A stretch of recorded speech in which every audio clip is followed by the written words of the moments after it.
Why is a guy implicated in the Russia probe who served time in federal prison running for office? Well, presumably because he thinks that he can win and he thinks that he can represent that district. So we have had lawmakers who have served time in prison before. What we haven't had is a situation where that person really isn't established in that community in any way, where they don't have previous experience in elected public office, where really the only thing they're known for is the fact that they pled guilty to lying under oath to the federal government, to the FBI. So that's highly unusual. So this is so fascinating, right? Because let's talk about why this seat was vacated to begin with. Katie Hill, a Democrat, stepped down from this role over some messy allegations of multiple affairs with her staffers, private photos leaking out. So she had these kind of issues that kind of knocked her out of the seat. He's been in federal prison and is running for this seat.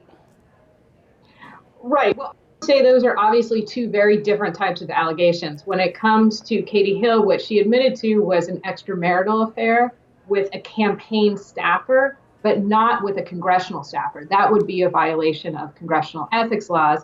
And there's no indication that she has said that she did violate those laws or really any laws. Now, the photos that came out obviously were not very popular. I think caused her to lose support from the Democratic caucus in part, but there's no allegation that Katie Hill actually broke a federal law in this case. And so what we're seeing now is obviously the district is open. It's an open seat. There's no incumbent running. There'll be a special election on March 3rd. And a lot of people are jumping in feeling like this is their moment, that maybe they can become the incumbent member of Congress for the next election.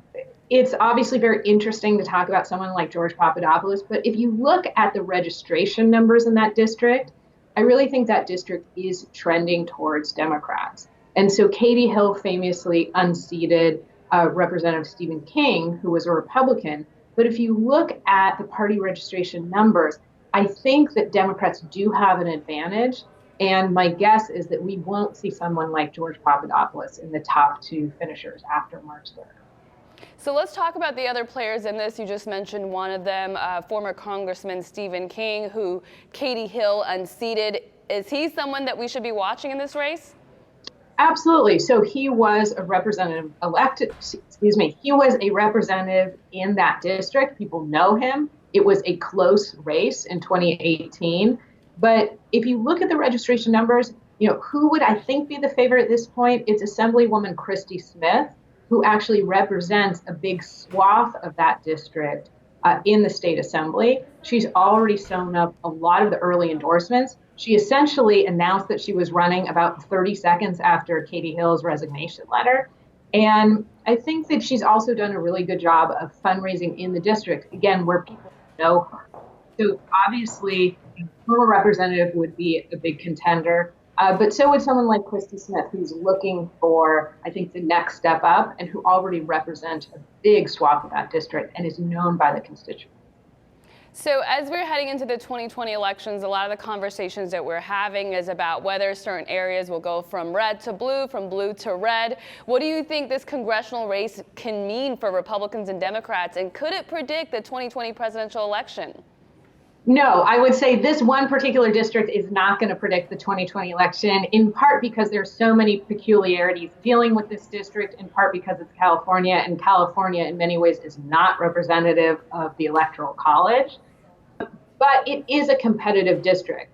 Now, I think that this district, frankly, used to be more competitive. It used to be closer. It used to be more of a toss-up. In this case, I think it's more of a lean Democratic district.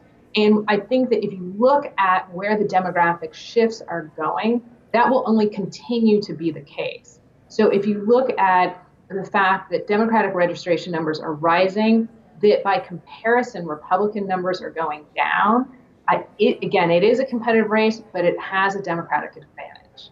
Very interesting. Professor Jessica Levinson, thank you so much for your insight.